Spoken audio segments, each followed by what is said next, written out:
Hello everybody, Assassionator back with another Xbox catch-up video for September 14th. So let's start off with the thumbnail topic, which is that there was a Nintendo Direct and a Sony State of Play. And along with those presentations, usually come announcements for third-party developed games, which are also coming to Xbox. And these events were no different.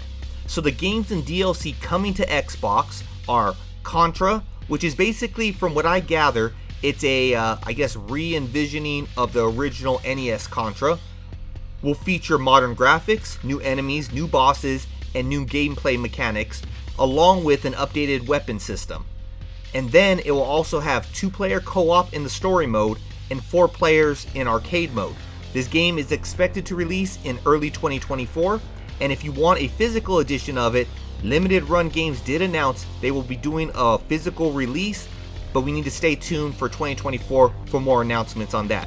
So if you do want a physical edition, make sure to pre-order it next year. Keep an eye out for an Xbox catch-up video where I will announce that once they actually let me know the date. Now next up, we have Tomb Raider 1, 2, and 3 Remastered, which is releasing on February 14th, 2024. All 3 games will be enhanced. It's not a remake, it's just an enhancement. So the games won't look next gen, but they'll look better than the visuals that you would have had back on the PC and such, along with better resolution, better textures, and better lighting. Included with this remaster will be the first time that the expansions for the 3 games are coming to console. Now, I remember this game back on PC when I was a lot younger, and I tried to play it, but I could not get down that WASD. Obviously, if you're a PC gamer, you know exactly what I'm talking about, but I was no good with that. I didn't give it enough time because I was more of a console gamer. So I will be trying out this trilogy when it launches next year.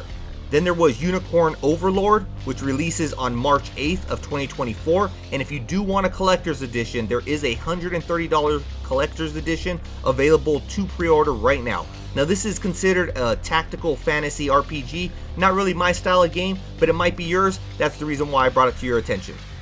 Then there's Eiyuden Chronicles 100 Heroes, which releases on April 23rd, 2024, and it is a JRPG game with 2D sprites and a 3D background, kind of like Octopath Traveler. So Square Enix has done a whole lot with that 2D, 3D type thing. So overall, it's not a bad look to me. I might end up checking this one out, but I still have Sea of Stars I need to get to first.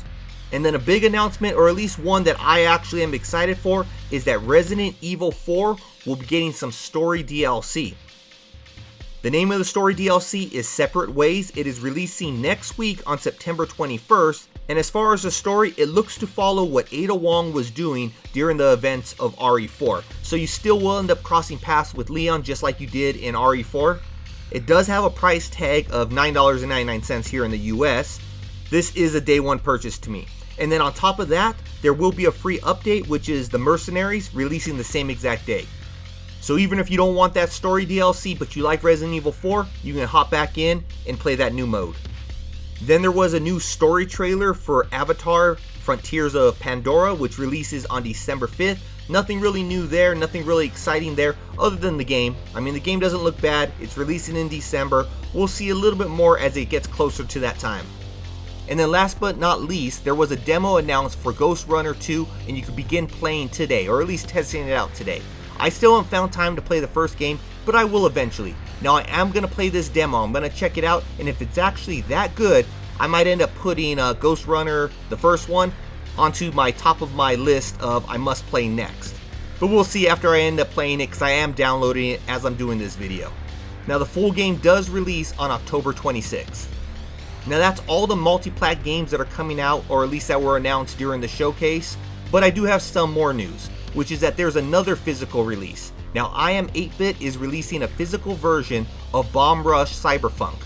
It'll be available for pre-order starting tomorrow, September 15th, with an MSRP of $44.99. Now this is the game that is heavily inspired by Jet Set Radio, and that's a good thing because a lot of people enjoyed Jet Set Radio, and Sega just hasn't come out with a new one. I don't know why. There has been a whole lot of people asking for it, but they just failed to do it. Now I do hear rumors that they are now working on one, but you know what? If you want something to fill in between the last game and the next game, you go ahead and play this game. It was released almost a month ago, so you can go ahead and check it out right now if you just want to purchase it digitally, but if you want that case for your collection, then you're going to have to wait until you actually pre-order it, and I would say 4 to 6 months later, you'll receive it in the mail. Next, the Crew Motorfest was just released today, and if you're on the fence about purchasing it, then I have some good news for you. There is a 5-hour trial available on Xbox, so you can test the game out for yourself. Now to me, 5 hours should be plenty of time to figure out if this game is for you or if it's not. Now I personally never had interest in this game because I've never played any of the Crew games because I'm more of a Forza Horizon person, and I always felt that this game was kind of like mirroring Forza Horizon but probably wasn't going to do it as good. But I have been hearing a lot of good stuff about it. Now I'm going to actually check out that demo. Again, this demo is actually downloading also as I record and edit this video. So make sure to check that trial out if it's something that interests you, because you only have until Sunday, September 17th, because that's all that the trial is going to. So you only have a few days to download and check out this trial. Next, we have Cyberpunk, who just revealed that they'll be releasing the free 2.0 update on September 21st. A whole lot going on next week. So this update is coming out days before the expansion releases. This will give players like myself who haven't played the game in some time to check out the new features before moving on to the Phantom Liberty expansion. Now the outlet PC Gamer actually got to check out this update, and what they said is that all the work that CD Projekt has done on this game since launch, including the 2.0 update, is very impressive. It's basically like a full body surgery. So that's great to hear, because anyone who was there day one with this game, they would have known it did have a whole lot broken, even though I did find it enjoyable playing on my Xbox Series X. But it has also come out that some content creators already have received the expansion and are now playing it. And the review embargoes will lift on September 20th at 8 AM Pacific Standard Time. So that's about a week before the expansion releases. So I think CD Projekt has learned from their last launch, and they want to show the community that they are very confident in the product that they will be releasing this time around, unlike the last time. Now for me personally, I just got to figure out when I'm going to have time to actually play that expansion, get back into Cyberpunk, with everything else coming out this year. Now the last topic, just like last time, is going to be another Game Pass release. So beginning today, Game Pass subscribers can now play Solar Ash. So if that's a game you've been looking forward to, you can now go ahead and start downloading it and checking it out for yourself.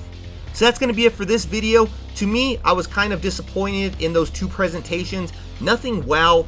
A lot of stuff I kind of already knew about, I've heard leaks about, but nothing really big that's coming to Xbox. I mean, Resident Evil 4 is probably the biggest, but that's of course because I'm someone who loves Resident Evil, so that's going to be always a big thing to me, anything Resident Evil. But hopefully we get some more announcements at Tokyo Game Show starting next week, but until then, Assassinator's out.